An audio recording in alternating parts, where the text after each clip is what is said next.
வணக்கங்க. இந்த வீடியோவில் நம்ம என்ன பார்க்க போகிறோம் அப்படின்னு பார்த்தீங்கன்னா, கோழிகளுக்கு குடல் புழு நீக்கம் நம்ம எதுக்கு செய்யணும், அதை எப்படி செய்யணும் அப்படிங்கிறத தாங்க இந்த வீடியோவில் நான் உங்களுக்கு தெளிவாக சொல்லியிருக்கேன். வீடியோவை ஸ்கிப் பண்ணாமல் முழுசாக பாருங்கள். ஓகே, வாங்க இப்போ நம்ம வீடியோக்குள்ளே போகலாம். ஃபஸ்ட்டு கோழிங்களுக்கு குடல் புழு நீக்கம் செய்ய நாங்கள் என்ன மருந்து யூஸ் பண்ணுறோம் அப்படின்னு பார்த்தீங்க அப்படின்னா, அல்போமர் அப்படிங்கிற மருந்து தான் நாங்கள் வந்து யூஸ் பண்ணுறோம்.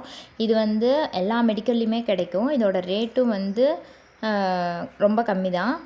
ஸோ நாங்கள் இது தான் யூஸ் பண்ணுறோம். நல்ல ரிசல்ட் இருக்குது. இது வந்து எந்தெந்த அளவில் வந்து நம்ம கோழிங்களுக்கு கொடுக்கலாம் அப்படின்னு பார்த்தீங்க அப்படின்னா, இது வந்து 1 மந்த்துக்கு கீழே இருக்க சிக்ஸுக்கு கொடுக்கக்கூடாது. அரை கிலோவுக்கு மேலே இருக்காங்க அப்படின்னா 0.5 ml வந்து நம்ம டேரெக்டாக வாய் வழியாகவே கொடுத்துர்லாம். இது வந்து பார்த்திங்கன்னா காலையில் எம்டி ஸ்டொமக்கில் தான் கொடுக்கணும். இது கொடுத்ததுக்கப்புறம் 1 மணி நேரத்துக்கு வந்து தீவனம் எதுவுமே நம்ம கோழிங்களுக்கு வைக்கக்கூடாது. 1 மணி நேரத்துக்கு அப்புறம் கம்பு இல்லை கம்பெனி ஃபீட் இது ரெண்டில் ஏதோ ஒன்று வந்து நீங்கள் கொடுக்கலாம். அரை கிலோவுக்கு கீழே இருக்க கோழி குஞ்சுங்களுக்கு பார்த்திங்கன்னா 0.5 ml வந்து நீங்கள் தண்ணியில் கலந்து கோழி குஞ்சுங்களுக்கு வச்சிடலாம். அதுங்களுக்கும் வந்து எம்டி ஸ்டொமக்கில் தான் நம்ம இதை கொடுக்கணும். 7 மந்த்லேருந்து 8 மந்த் இருக்க கோழிங்களுக்கு பார்த்திங்கன்னா 1 ml வந்து நம்ம டேரெக்டாக வாய் வழியாக கொடுக்கலாம். சேவல்கெல்லாம் பார்த்திங்க அப்படின்னா சேவலோட உடல் எடையை பொறுத்து நம்ம 1 ml 1.5 ml வரை கொடுக்கலாம். இதையும் டேரெக்டாக வாய் வழியாக கொடுக்கலாம். இது நம்ம கொடுக்கறது மூலியமாக சேவல் வந்து உடல் எடையை வந்து அதிகரிக்கிறத வந்து நம்ம பார்க்க முடியும்.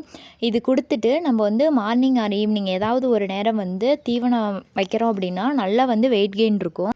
இது வந்து நம்ம எத்தனை மாதத்துக்கு ஒரு டைம் கொடுக்கலாம் அப்படின்னு பார்த்தீங்கன்னா 2 months ஒன்ஸ் கொடுக்கலாம். இது 2 months ஒன்ஸ் நம்ம ரெகுலராக கொடுக்கும்போது பார்த்தீங்க அப்படின்னா கோழிங்களோட க்ரோத் வந்து ரொம்பவே நல்லாயிருக்கும். நாங்கள் பார்த்தீங்க அப்படின்னா மார்னிங் வந்து கோழிங்களுக்கெல்லாம் அந்த குடற்புழு நீக்கம் பண்ணோம். ஈவினிங் பார்த்தீங்க அப்படின்னா கோழியோட எச்சத்தில் குடற்புழு வெளியில் வந்திருக்கிறத நீங்கள் பார்க்கலாம். இது வந்து இவ்வளோ புழு வந்து கோழியோட வயிற்றுக்குள்ளே இருக்குது அப்படின்னா கோழி வந்து தீனியும் நல்லா எடுக்காது. அதே மாதிரி பார்த்திங்கன்னா வெயிட் கெயினும் இருக்காது. கோழி வந்து ஒரு மாதிரி சவச்சவன்னு இருப்பாங்க. இதை வந்து நம்ம ரெகுலராக கோழிங்களுக்கு கொடுக்கறது மூலிமா கோழியோட க்ரோத் ரொம்பவே நல்லாயிருக்கும்.